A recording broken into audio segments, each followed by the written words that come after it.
llega tanto calor como ayer. ¿Lo contentos, verdad, mis hermanos? Vamos a alabar a nuestro Dios esta mañana.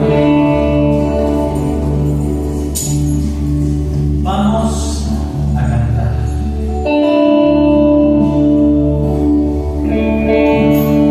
Amamos todo de ti, cielo y tierra te adoran, los reinos se rinden, Hijo de Dios tú eres porque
Y hoy, en este día, en esta mañana, vamos a declarar quién es Dios en medio de cualquier situación.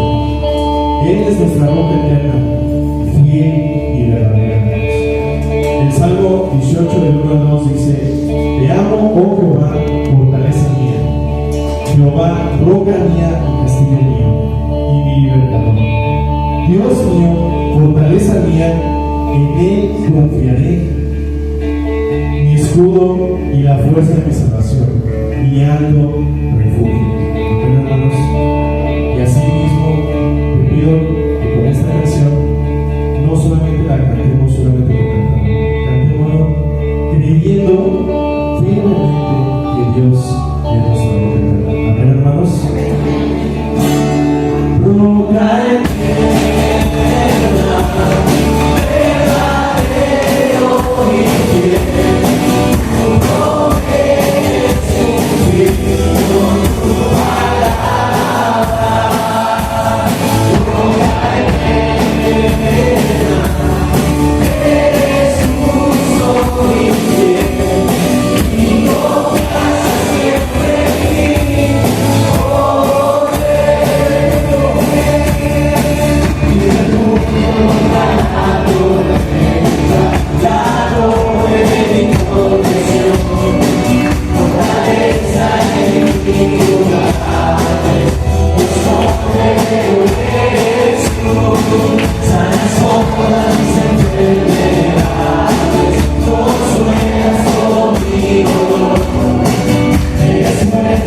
grande, hermoso. Un día estaremos delante de Él.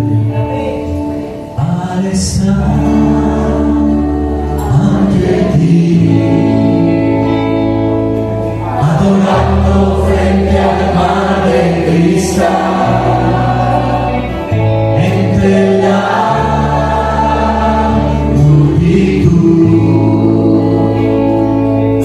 en asombro allí me habré de postrar y mi canto uniré a millones proclamándote Rey, y mi voz oirás entre las multitudes cantar.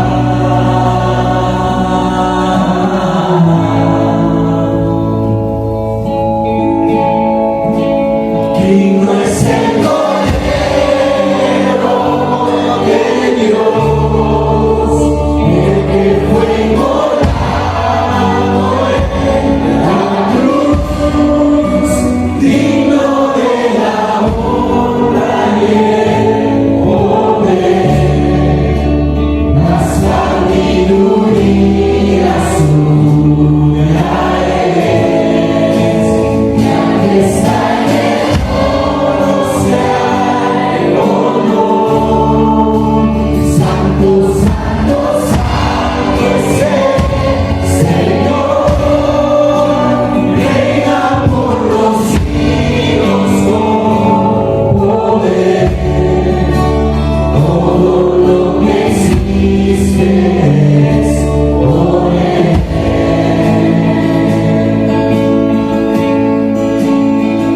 Al estar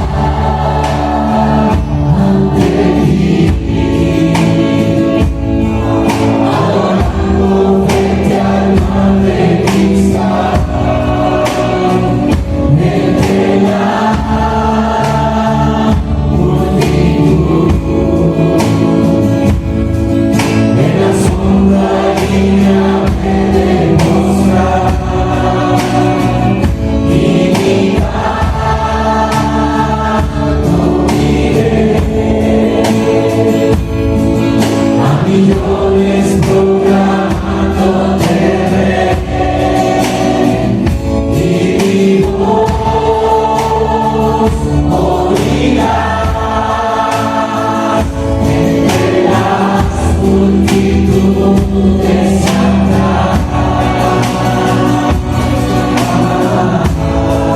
Digno es el Cordero de Dios,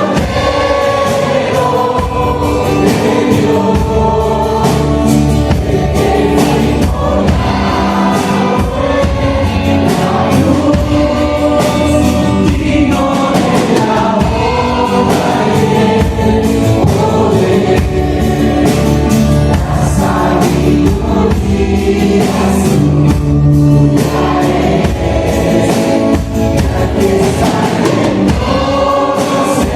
Santo, santo, santo es el Señor, reina por los siglos con poder. Todo lo que existe es por Él. Todo lo que existe es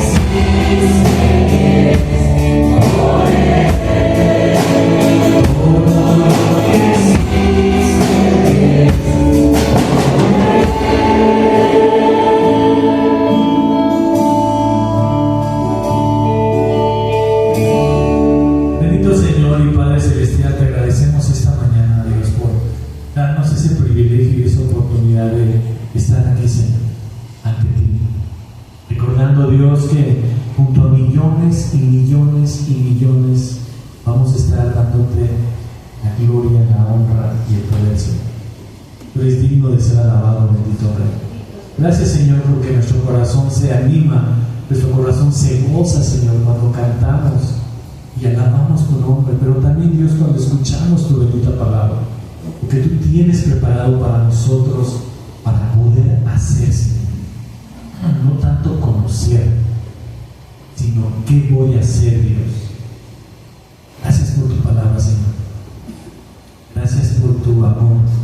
Gracias porque tu gracia ha sido derramada en cada uno de nosotros y que ahora podemos comprender ese inmenso amor que tuviste en la cruz. En el nombre de Cristo Jesús. Amén, Señor.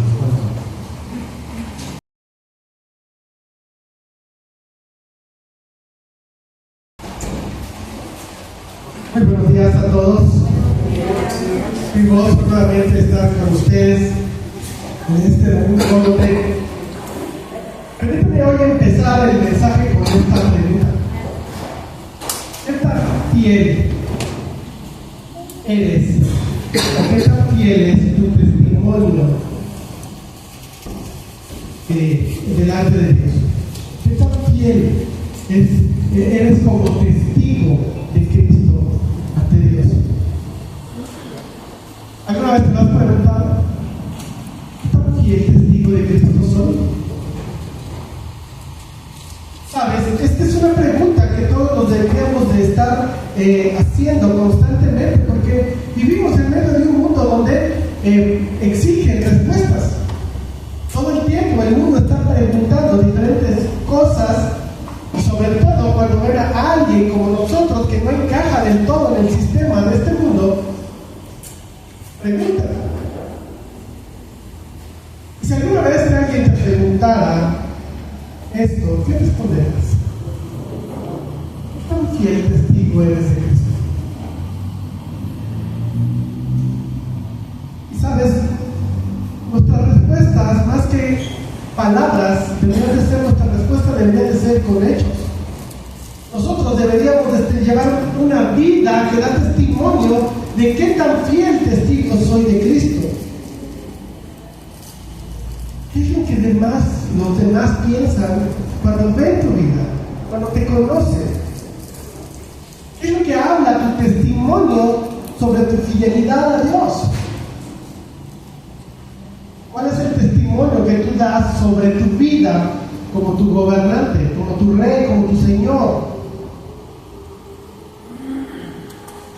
¿Sabes? Para poder responder de una manera positiva a esta pregunta, algo que estaremos viendo y que Juan el Bautista nos lo va a enseñar, estaremos viendo sobre la humildad y el enfoque que nosotros tenemos en Dios sobre su grandeza. Donde tú y yo tenemos que mostrar, no con nuestras palabras, sino con nuestros hechos, qué tan grande es Dios en tu vida. ¿Cómo es Dios en tu vida como tu gobernante? Esa es realmente la manera en que nosotros tenemos que contestarle al mundo, de que somos fieles testigos del Señor y que es la verdad de Jesús la que está gobernando sobre nuestra vida. No somos solo palabras, somos hechos.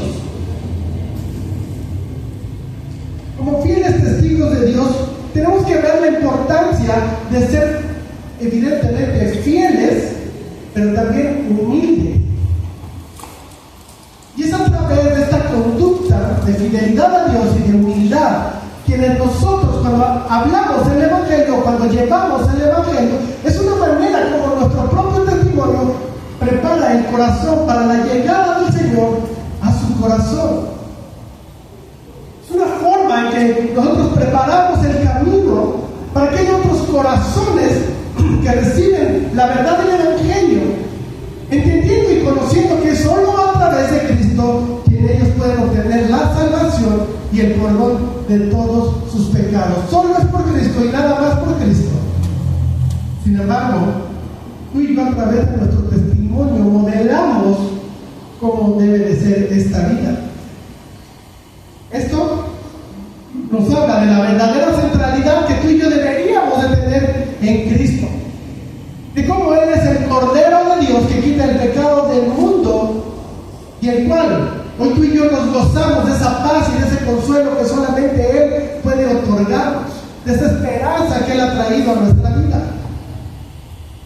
De manera que así como Juan el Bautista, tú y yo tenemos que tener muy claro que debemos de ser testigos humildes que preparan el camino para el Señor, reconociendo y proclamando la centralidad de nuestra vida y la grandeza de Cristo a este mundo que nos rodea, a este mundo que vive en tinieblas, a este mundo que no quiere la verdad.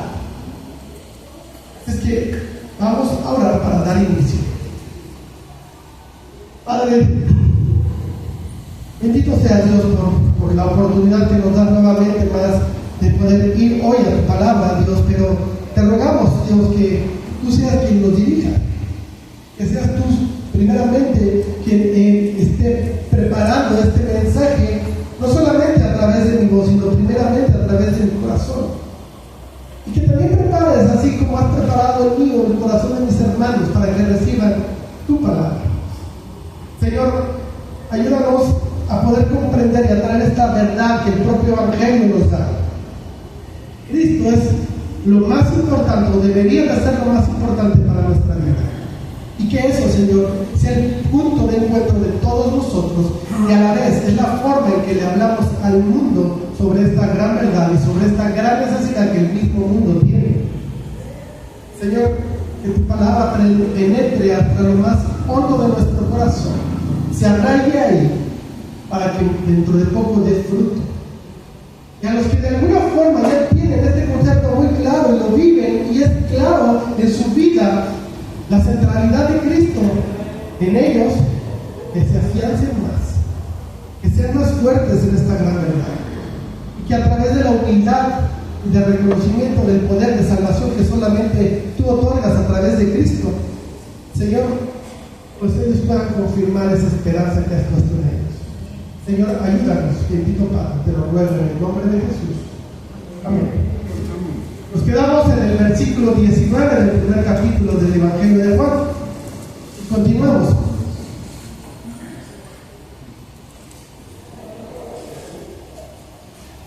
Versículo 19 dice: este es el testimonio de Juan, cuando los judíos enviaron de Jerusalén sacerdotes y levitas para que le preguntasen: ¿tú quién eres? Confesó y no negó, sino confesó: yo no soy el Cristo. Y le preguntaron: ¿qué pues? ¿Eres tú Elías? Dijo: no soy. ¿Eres tú el profeta? Y respondió: no. Le dijeron: pues ¿quién eres? Para que demos respuesta a los que nos enviaron. ¿Qué dices de ti mismo? Dijo: yo soy la voz de uno que clama en el desierto, enderezad el camino del Señor, como dijo el profeta Isaías. Nuestro primer encabezado: su identidad en humildad.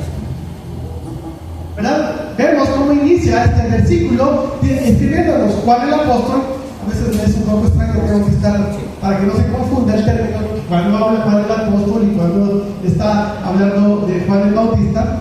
Bueno, empieza Juan el apóstol hablando sobre el testimonio que Juan el Bautista le dio. Es evidente que esta parte va a empezar a hablar sobre ese testimonio que Juan el Bautista le dio a Juan el apóstol. ¿Sobre qué testimonio? Bueno, uno que Dios le dio. ¿Cuál era? Preparar al pueblo de Israel para la llegada del Mesías. Es evidente que los judíos, hablando principalmente de los líderes religiosos, están observando a Juan. Tienen dudas sobre cuál es la identidad de Juan el Bautista. Lo han estado observando con detenimiento. Pero, honestamente, en su ceguera no alcanzan a entender quién es Juan. No alcanzan a distinguir si es el Mesías, si es el profeta Elías o si es el profeta. Y por eso comisionan a un grupo de sacerdotes para enviarle y hacerle la pregunta concreta y clara: ¿quién eres? Primeramente me encanta Juan porque se ve como lo están molestando con estas preguntas, ¿verdad? Y empieza respondiendo, siempre responde preguntas cortas, pero cada momento las va haciendo más cortas y empieza: ¿eres el Mesías? Con claridad dice: yo no soy el Mesías. Y después dice nada más: ya no. Le preguntan qué es el Mesías. Y recordemos que la palabra Mesías viene principalmente del arameo, que es el idioma que hablan los judíos. Aunque el Nuevo Testamento está escrito en griego. ¿Por qué? Porque fue escrito en el idioma más común o más conocido, el de más habla en ese momento, y la idea era que todo el mundo también pudiera entender todo lo que el Nuevo Testamento tiene que decirnos. Pero Mesías y Cristo, Mesías en arameo, Cristo en griego, significan ungido. Y le están preguntando, ¿eres tú el ungido? Recordemos que esto es algo que viene desde el Antiguo Testamento, donde los sacerdotes son ungidos con aceite, y esto es como símbolo futuro del Espíritu Santo. En ese tiempo, como hoy también lo vivimos, hay una gran expectativa. Están teniendo evidencia de que algo grande está pasando. De esa misma forma como hoy en día, ¿verdad? Todos tenemos prácticamente, con todos los que he hablado de ustedes, tenemos la misma conclusión: Cristo está por venir, está pronto a venir, Cristo ya viene.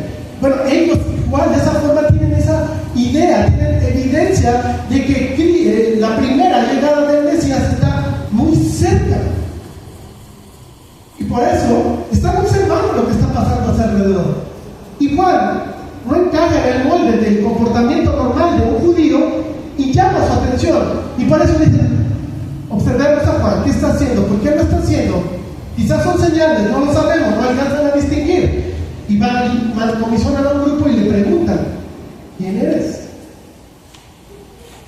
Ya les dijo que no es el Mesías. Y entonces le preguntan, ¿eres Elías? La respuesta, ya muy corta, sinónimo de que lo están molestando, simplemente es no. Pero aquí lo interesante, ¿por qué le hacen esta pregunta? ¿Por qué le preguntan qué es Elías? ¿De dónde nace esa pregunta?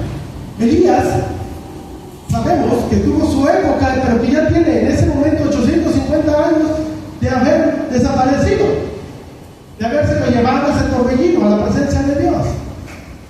Entonces, ¿por qué le preguntan sobre el profeta Elías? Sabemos que hay una gran expectativa de lo que está sucediendo, algo está pasando en ese momento. Están con la idea, como hoy la tenemos, de que el Mesías está cerca. Pero ¿por qué preguntan si también es el profeta Elías? Bueno, esto nace de una profecía que ellos tienen muy clara, donde se enseña que Elías vendría tiempo antes que el Mesías. Y por eso le preguntan, ¿eres tú el precursor del Mesías?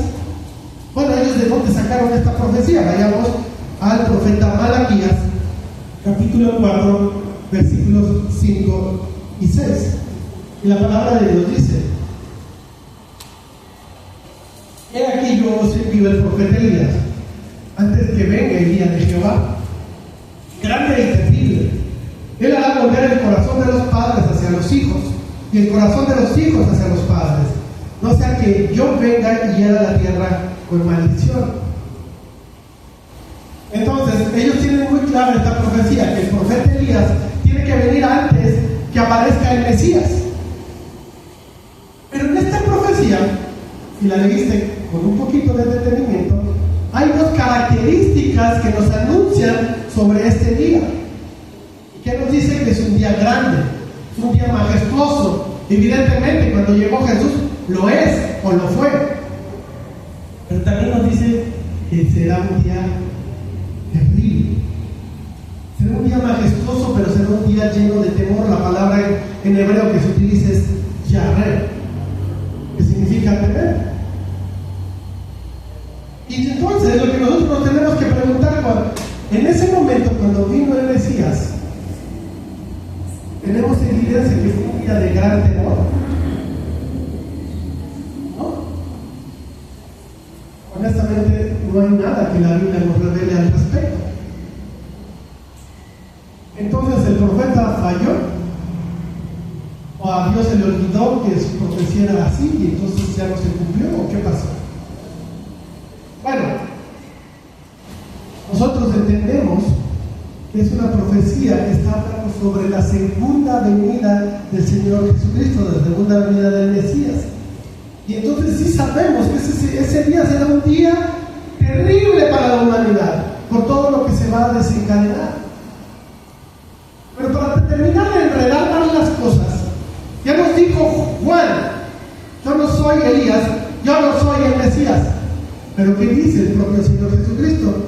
Mateo 11, versículos 13 al 15. Porque todos los profetas y la ley profetizaron hasta Juan, y si lo quieren recibir, él es Elías que debía de venir. Interesante esta última frase: el que tiene oídos, oiga. Pues esto ya está súper enredado, ¿no? Ya está muy confuso. Pareciera que Malaquías se está enfocando no en la primera llegada del Mesías, sino en la segunda. Y es ahí donde el profeta Elías vendrá. Pero entonces el Señor Jesucristo habla claramente de Juan el Bautista y nos dice: él es Elías. Y Juan dijo: yo no soy. ¿Qué está pasando? ¿Has escuchado hablar alguna vez de la ley de la doble referencia? O un término más coloquial, las profecías de doble cumplimiento. Existen en el Antiguo Testamento profecías que tienen un doble cumplimiento. Un cumplimiento no es un cumplimiento único, se cumplen en dos partes. Hay un cumplimiento preliminar y luego un cumplimiento definitivo. Y esto, mis hermanos, es algo realmente hermoso. ¿Por qué? Porque nos habla de cómo el Señor unifica los tiempos, de cómo unifica también su escritura. No importa que no haya escrito, no importa en el tiempo que se escribió, la mente es la misma, es la que está dirigiendo. Y entonces puede darse esta oportunidad de cumplir parcialmente las promesas o las profecías que Él nos da. Es una forma en que Dios nos muestra el control que tiene sobre cada acontecimiento y sobre cada época. La profecía de Malaquías entra dentro de esta categoría. Juan el Bautista cumplió de una manera parcial o de una manera preliminar esta profecía. ¿Recuerdas al ángel Gabriel? Viene a decirle al papá de Juan el Bautista, a Zacarías, viene y le dice que tendrá un hijo. ¿Qué pasa con Zacarías? No le cree al ángel Gabriel. Entonces el ángel Gabriel le dice: ahora te callas, ¿no? Y lo deja mudo. ¿Recuerdas las palabras que el ángel Gabriel le da a Zacarías? Vayamos allá. Lucas capítulo 1, versículo 17.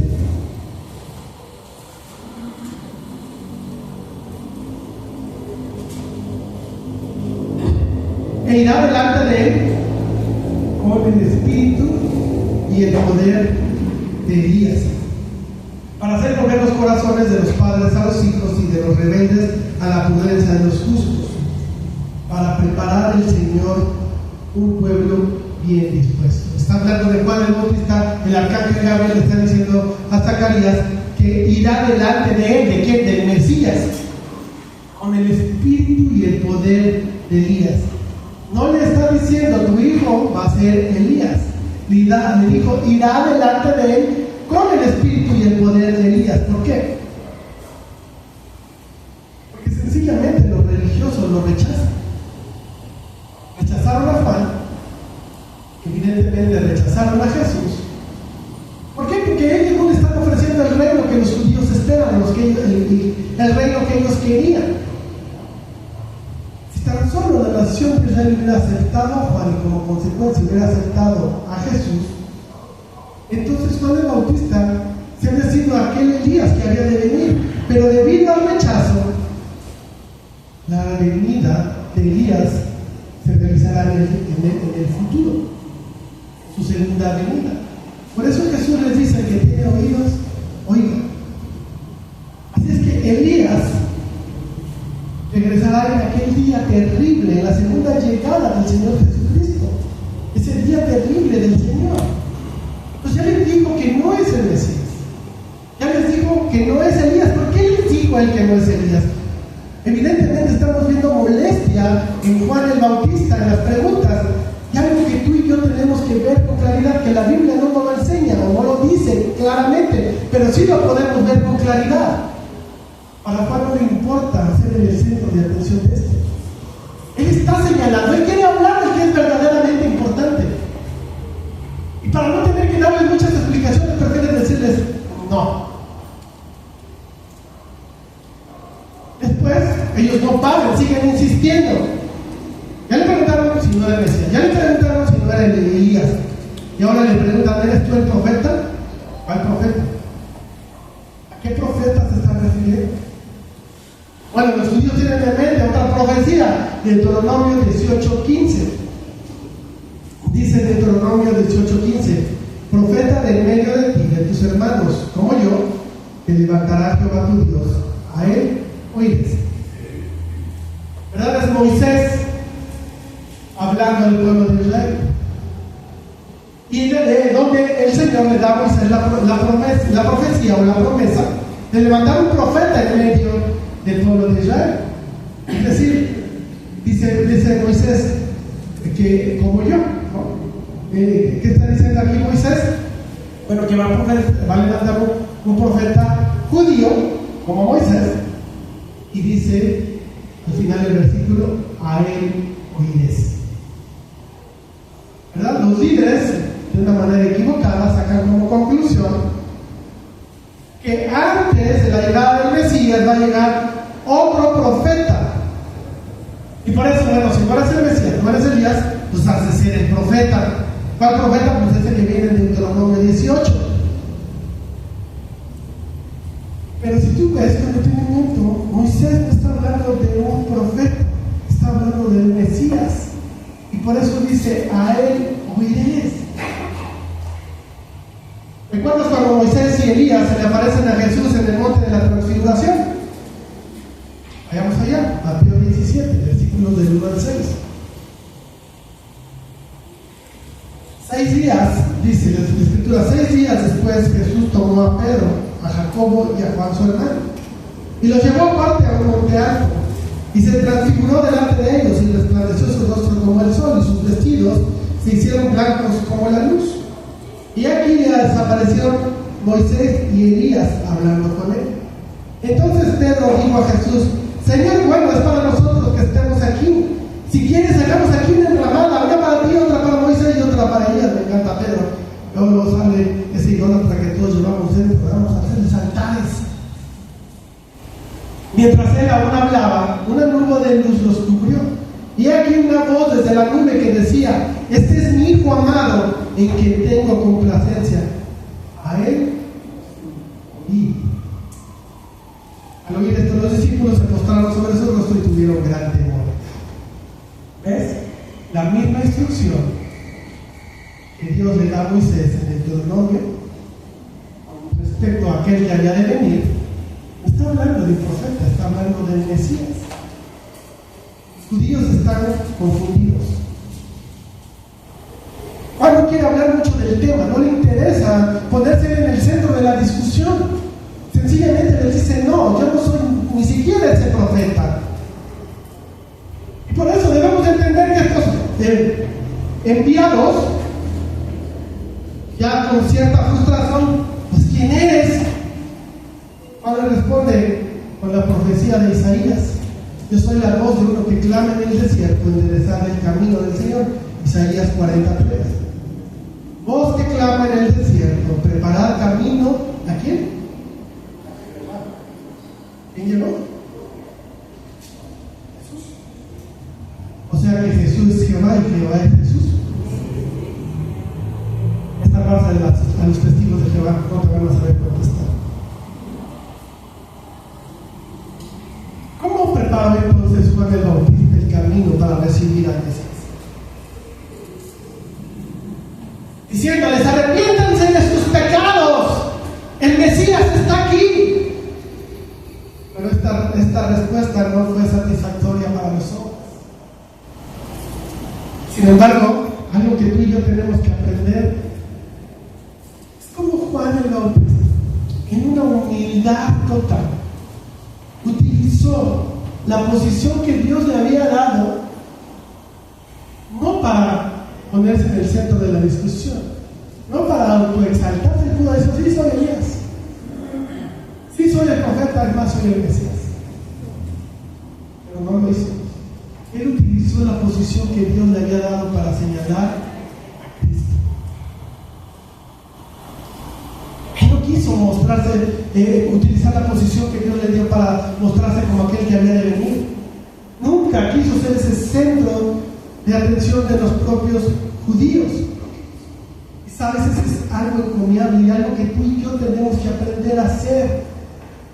Nunca pretendamos ser el centro de la discusión de nada, mucho menos intentemos ser el centro de nuestra propia vida.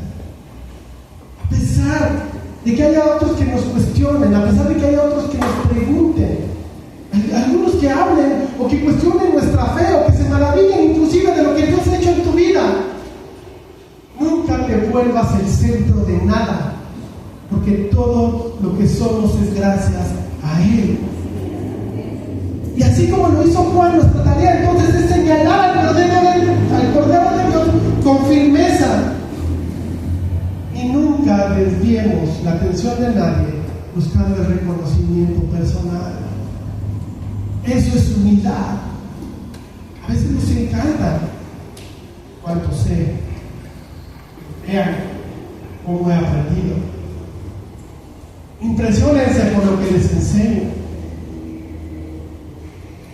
Y nos olvidamos que si algo he aprendido, no es por mí, porque Dios lo ha puesto en mi vida. Y cada vez que tú y yo hablamos sobre el Evangelio y llevamos las buenas nuevas, el mensaje no es tuyo. Tú solamente tienes la gran bendición y el gran honor de llevar el mensaje, pero no es tuyo. Entonces, quitémonos del lado, o del centro, mejor dicho, de la atención de los demás. Y volteemos, o ayudemos a otros que volteen a ver a quien que realmente es importante. No nosotros, es Cristo. Cristo en tu vida. Y gracias a Él eres lo que eres. Versículo 24. Y los que habían sido enviados eran de los fariseos, ya salió el texto.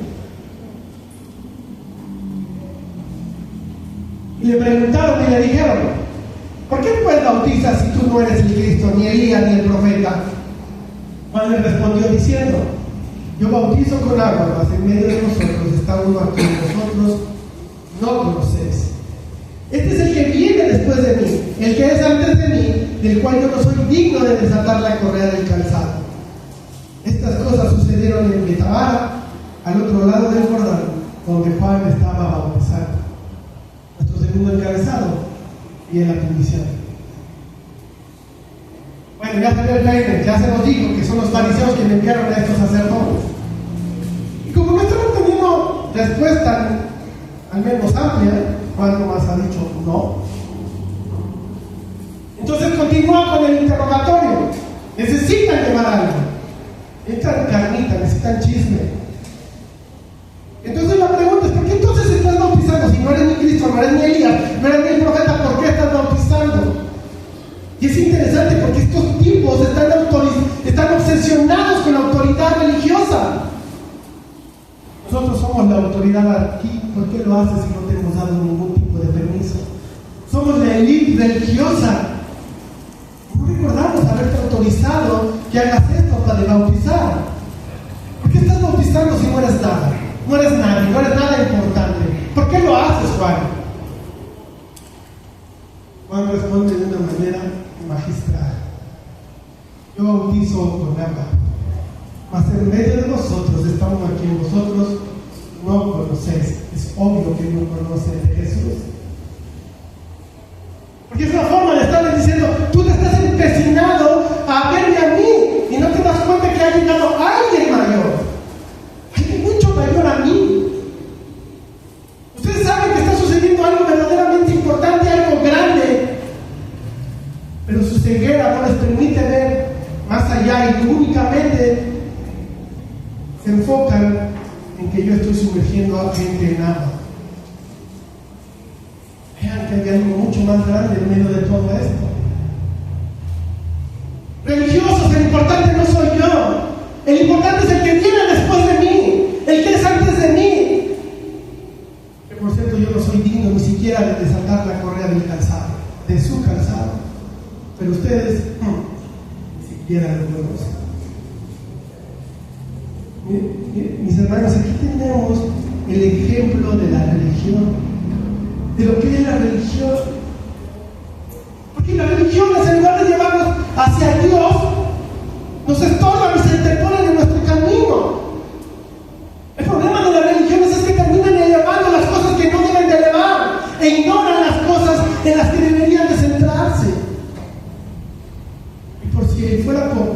las religiones terminan añadiendo tradiciones a las cosas menos importantes, a las cosas que nos desvían. Inclusive muchas veces terminan esclavizándonos a esas tradiciones. Esclavizan a la gente con la idea: esto es lo que tienes que hacer. Y hablando estrictamente de la religión predominante de este país, tradiciones como confesión de pecados a un sacerdote, cosas que ni siquiera aparecen en la Escritura, una tradición. El bautismo es para salvación, entonces bautícenos desde pequeños. ¿Dónde viene eso? ¿Cuál es el soporte? ¿De dónde lo sacaron? Bíblicamente no está ni cercano, es más, la evidencia es totalmente contraria a ese tipo de tradiciones. Pero la religión termina encerrando a las personas en sus tradiciones. ¿Y sabes cuál es el problema? Lo que pasa con estos sacerdotes: están ciegos. La gente está ciega. Porque no cuestionan, no se pregunten: esto que tú me ordenas que yo haga, ¿de dónde lo sacaste? ¿Por qué no se lo preguntan? ¿De dónde viene? ¿Por qué me pides que haga esto? ¿Cuál es tu fuente?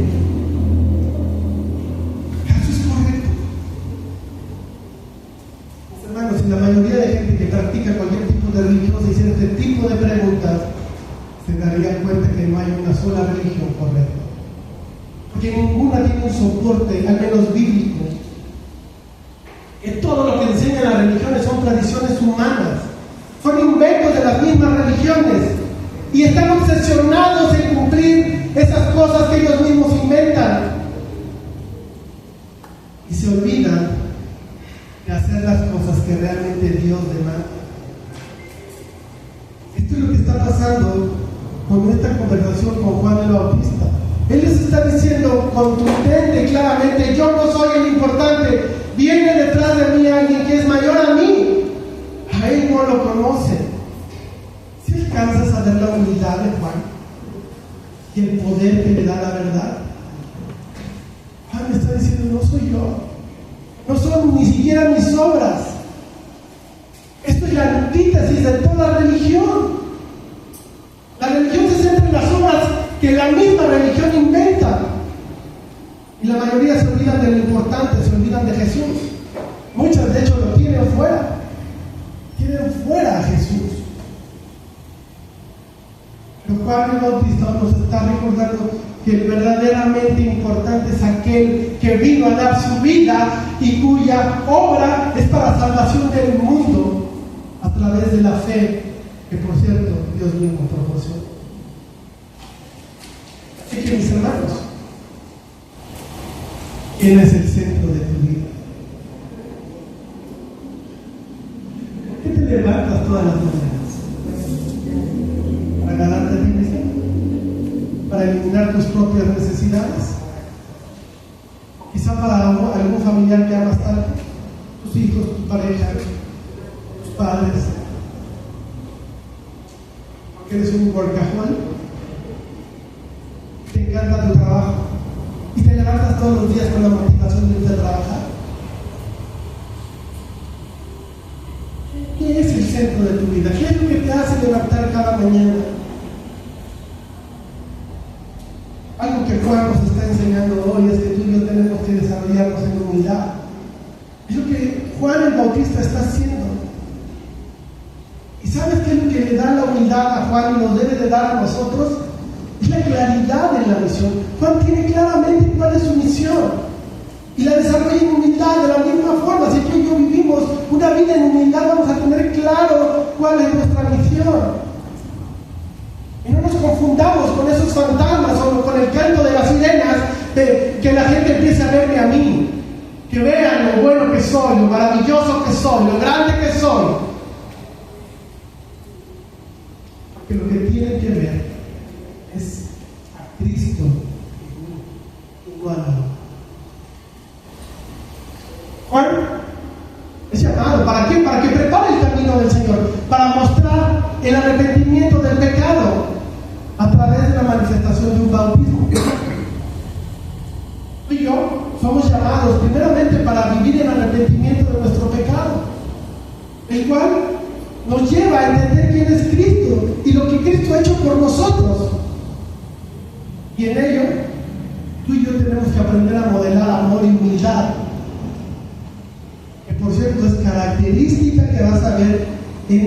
todos los discípulos de Jesús. Una característica de amor y humildad que cada uno de ellos modeló y el mismo Señor nos mostró durante toda su vida. Así que como Juan lo tiene claro, tú y yo también lo debemos de tener claro. Tú y yo no somos los importantes, no debemos de ser el centro de atención de nada ni de nadie. Que por cierto, nos encanta ese lado. Juan el Bautista hoy nos enseña que Él es la voz que predicó en el desierto y Jesús es el verbo del cual Juan predicó. Versículo 29. El siguiente día vio Juan a Jesús que venía a él y dijo: he aquí el Cordero de Dios que quita el pecado del mundo. Este es aquel de quien yo dije: después de mí viene un varón, el cual es antes de mí, porque era primero que yo. Y yo no le conocía, mas para que fuese manifestado a Israel, por esto vine yo bautizando con agua. También dio Juan testimonio diciendo: vi al Espíritu que descendía del cielo como paloma y permaneció sobre él. Y yo no le conocía, pero el que me envió a bautizar con agua, aquel me dijo: sobre quien veas descender el Espíritu y que permanece sobre él, este es el que bautiza con el Espíritu Santo. Y yo le vi y he dado testimonio de que este es el Hijo de Dios. Tercer encabezado, la grandeza de Jesús como redentor. Hace 24 horas, dice Juan el Apóstol, al día siguiente. Este versículo 29 comienza con una maravillosa declaración de Juan el Bautista cuando ve venir a Jesús. Una declaración que tiene un doble significado. Porque por un lado nos habla de la claridad que Jesús ha mostrado de quién es, pero también nos habla de por qué vino a este mundo. Nos enseña la necesidad que tenemos de Él. Él es el Cordero de Dios, su identidad, que quita el pecado del mundo, nuestra necesidad. ¿Tienes un problema de pecado? Él es tu necesidad. El mundo en general nos lleva a que tú y yo conozcamos cosas que necesitamos o que nos haga creer, nos hace creer cosas que tú y yo necesitamos para satisfacernos, para poder permanecer en paz, para realmente ser felices, para sentirnos bien. Y también nos invita y nos está constantemente incitando y llevando a que busquemos cómo satisfacer esas necesidades que el mismo mundo nos da. Pero debes de tener muy claro que el mundo y todo su sistema nunca nos va a terminar hablando de que necesitamos verdaderamente, y el más importante a quien necesitamos es a Jesús en nuestra vida. Nunca.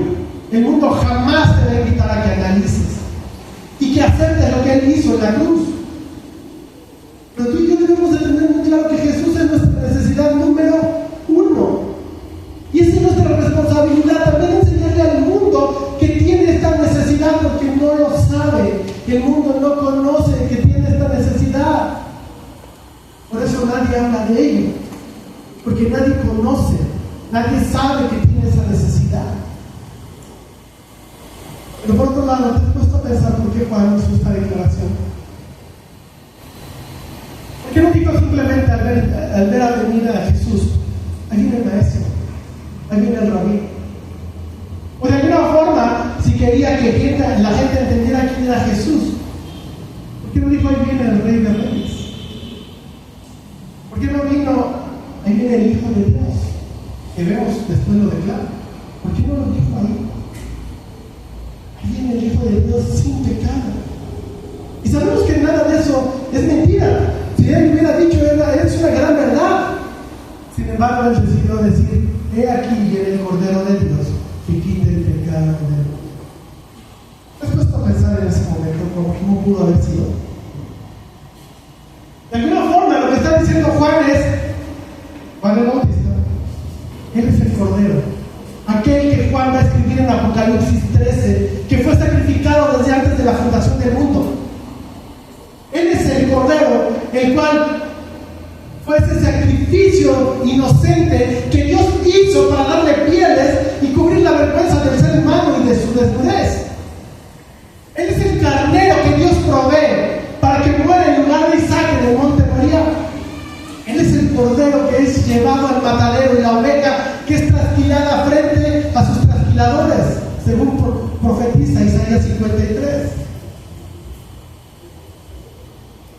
¿Te imaginas todo eso les está llegando porque conocen perfectamente todas estas sucesos en el Antiguo Testamento? Lo conocen los judíos y todo eso está viniendo a su mente.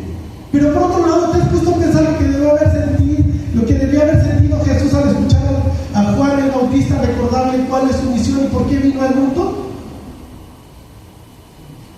Él es el Cordero de Dios que quita el pecado del mundo. Recordándole a Jesús a cada día. Un momento sumamente difícil para Jesús. Pero Juan el Bautista lo tiene que decir porque es obvio que este concepto lo entienden los judíos. Todas las personas ahí presentes lo tienen muy claro y lo están entendiendo. Porque sabemos que esto tiene que ver con la historia de la Pascua judía y conoces, creo, perfectamente la historia. Aquella noche que Dios pide que se sacrifique un cordero y que la sangre de este cordero se ponga en el marco de la puerta, para que esa noche pase el ángel y matara a todo aquel primogénito que el cual no tiene como marca la sangre del cordero en el dintel de la puerta. Y que por otro lado todos los que están refugiados en ese hogar bajo la sangre de este cordero, entonces ellos sean salvados. ¿Qué significa esto? Es algo que los judíos tienen claro desde que son pequeños, desde que son niños. Es Dios quien va a proveer este cordero. Y por eso Juan declara: he aquí el Cordero de Dios que quita el pecado del mundo. Ya no es más el Cordero del Antiguo Testamento. Un sacrificio único es el que iba a hacer Jesús, suficiente para pagar por todos los pecados de todo el mundo. ¿Te imaginas el peso de esta declaración en ese momento? El impacto que debió haber causado. Juan el Bautista también dice: yo no lo conocía. ¿Te imaginas lo que debió haber sido también para Juan el Bautista? De repente resulta que su primo, Jesús, es el Hijo de Dios, entonces ya no es tanto su primo. ¿Te imaginas que de repente un familiar tuyo pudiera resultar ser algo así de importante? Por eso Juan dice: yo no lo conocía, no ni sabía quién era. Yo chocaba mis carritos con él y todo, pero no sabía quién era.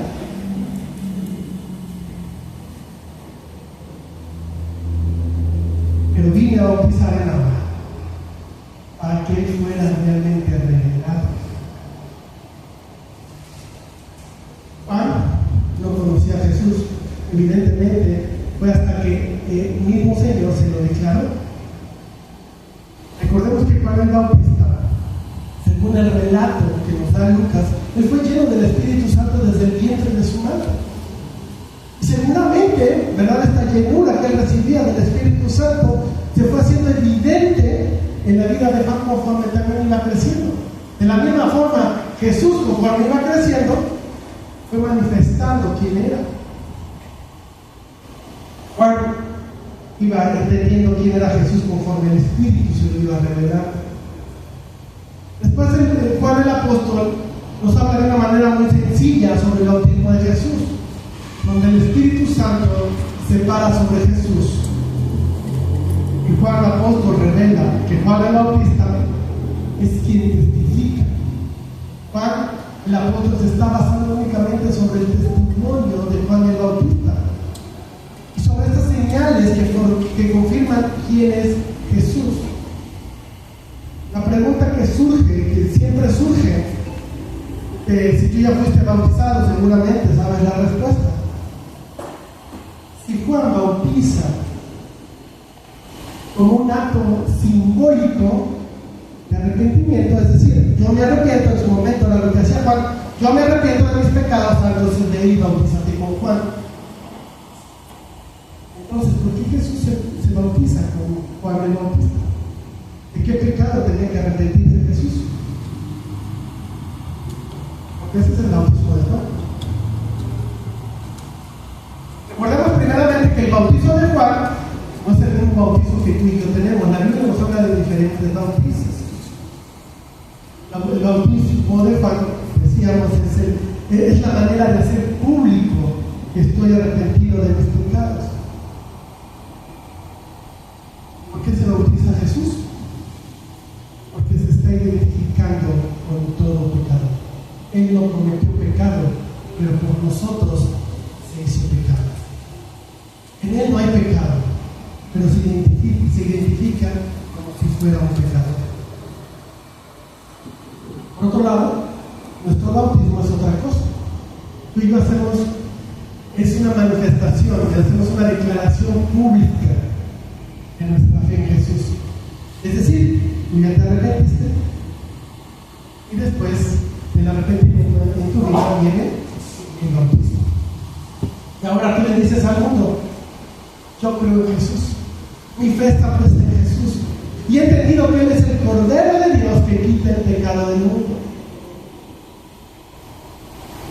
¿Sabes? Un bonito ejercicio es que puedes hacer esta declaración quitando la palabra del mundo y poniendo tu nombre. En mi caso sería decir: el Cordero de Dios que quite el pecado de ellos. Ya te arrepentiste, después viene el bautismo. Te identificas con aquel que dio su vida como pago por tus pecados. Me identifico porque el viejo hombre muere a la hora de sumergirlo y he nacido de vida nueva, así como Él resucitó. Es una identificación de su muerte y de su resurrección. Ahora yo imito, muriendo al viejo hombre y naciendo en nueva vida. Jesús se bautiza para identificarse con nosotros y nosotros nos bautizamos para identificarnos con Él en su muerte y en su resurrección. El bautismo, mis hermanos, es algo hermoso. Antes, en un inicio, Él se identificó con nosotros como pecadores. Ahora tú y yo nos identificamos con Él en su muerte y en su resurrección. Pero debemos entender que el bautismo en sí solo no es el fin. Tú y yo no nos bautizamos para ser salvados. El bautismo solamente es una imagen, no es un fin. Nos bautizamos como una imagen de nuestra fe, hacer pública nuestra fe. Pero no es el fin, no es que nos dé el bautismo salvación. No hay sustento bíblico para creer eso. ¿Y cuál nos agrega otro bautismo? Es Jesús quien bautizará con el Espíritu Santo. Sabes perfectamente que eso se da en Hechos 1 tiempo después. En Hechos 2, en el día de Pentecostés. Aquí lo importante para Juan es describir que Jesús bautiza con el Espíritu Santo. Es decir, la palabra bautismo, ¿qué nos enseña? Lo que significa inmersión. Todo lo que nos está diciendo Juan, que Jesús nos sumerge dentro del Espíritu Santo. Ahora sí, si tú lees Hechos 1, el mismo Jesús que dice: esto nos da poder. ¿Para qué? ¿Para hacer milagros? A ellos sí, a nosotros no. ¿Pues poder para qué? Para poder obedecer su palabra, porque recuerda que nosotros venimos como esclavos del pecado y no hacemos nada más que pecar. Nuestras decisiones nos llevan únicamente al pecado, no decidimos otra cosa. Y para eso tú y yo necesitamos poder para poder realmente ser libres y poder tomar otro tipo de decisiones. Y sabes, hoy en día necesitamos mucho de su poder, porque los días son malos. De manera que el poder transformador que recibimos al reconocer a Jesús como el Cordero de Dios, así como lo hizo Juan, no solamente va a transformar nuestras vidas, también nos va a convertir en testimonios vivos de la obra de Cristo, quien es Él el que quita el pecado del mundo. Así es que tú y yo, al igual que Juan, tenemos que proclamar la grandeza de Jesús y hablar de ese perdón que hemos recibido parte de Dios a través de Cristo. Y sabes, la declaración de Juan en el último versículo de esta sección, en el versículo 34, es hermoso, porque Juan tiene muy claro que Jesús no fue un gran hombre, no fue un gran profeta como algunos dicen. Claramente que Juan lo reconoce como el Hijo de Dios. Entonces aquellos que dicen que Jesús fue un gran hombre o que Jesús fue un profeta ignoran el testimonio del propio Juan el Bautista, que no es cualquier testimonio, porque Juan el Bautista fue un hombre que lo vio, un hombre que vivió con él, que fue inclusive parte de su familia, y que la conclusión de Juan el Bautista es: este hombre no fue un gran profeta, no fue solamente un gran hombre. Para Juan Jesús fue algo mucho más que eso. Para Juan Jesús es el Hijo. Amén. Bendito Señor, te alabamos y te damos gracias, Dios, por lo que tú nos muestras en tu palabra, Padre. Señor, ayúdanos a vivir en esa humildad que vivió Juan el Bautista. Aquí a veces nuestro egoísmo nos lleva a querer ser el centro de toda atención y de toda conversación. Queremos ser observados como si tuviéramos algo que presumir, Dios. Tan solamente entendiéramos cómo nuestra vida está manchada, está llena de pecado. Y que todas nuestras obras, como dice David, son trapos de inmundicia. Señor, debería de darnos más bien vergüenza hablar de nosotros mismos. Así es que Dios, danos no solamente el perdón de ese gran pecado que tenemos, sino danos el poder que solamente obtenemos a través de tu Espíritu, del Espíritu Santo, Dios. Ese poder para podernos quitar del centro de nuestra propia vida y poder traer a Cristo al centro de nuestra vida. Para que los demás vean a Cristo y no nos vean a nosotros. Que podamos modelar a Cristo. Y que si algo podamos decirle a la gente, no es lo maravilloso de mi vida, sino lo maravilloso, el maravilloso Señor que tengo, que conozco, que si por su pura misericordia y gracia en algo yo puedo gozarme, es solo gracias a Él, no por lo grandioso que podemos ser, porque no lo somos, Señor, y tú lo sabes, Padre bendito, y no lo hablas claramente en tu palabra. Señor, ayúdanos a ser siervos que dan un buen testimonio de ti. Y como Juan el Bautista hay humildad, y en esa humildad nosotros tenemos claro la posición de cada uno de nosotros, y que aquí lo único importante eres tú, Señor. Señor, ayúdanos a vivir de tal manera que tu nombre sea exaltado y no vituperado, que realmente los santos sean algo sagrado y no terminamos viviendo de tal forma que blasfemen lo sagrado y lo corrompan en su entendimiento, Señor, que obviamente no sucede, pero en su mente termina siendo corrompido. Señor, ayuda a esta iglesia a crecer en fe, que ayúdanos a que nuestro testimonio como iglesia, como grupo, como tus hijos, sea de un fuerte impacto en nuestra sociedad, de tal manera que creamos cierta expectativa y vengan a preguntar, nosotros podamos responder, porque aquí está el Cordero de Dios que quita el pecado del mundo. A Él oír, a Él seguir. Él es quien obra en nuestra vida. Nosotros no tenemos ningún mérito, todo el mérito es de Él. Por eso Él merece toda gloria, toda honra, todo el honor, porque suyo es el poder, Señor. Gracias por tu palabra, gracias por la vida de Juan el Bautista y gracias por la vida de tu Hijo Jesús. En su nombre es por el cual podemos orar.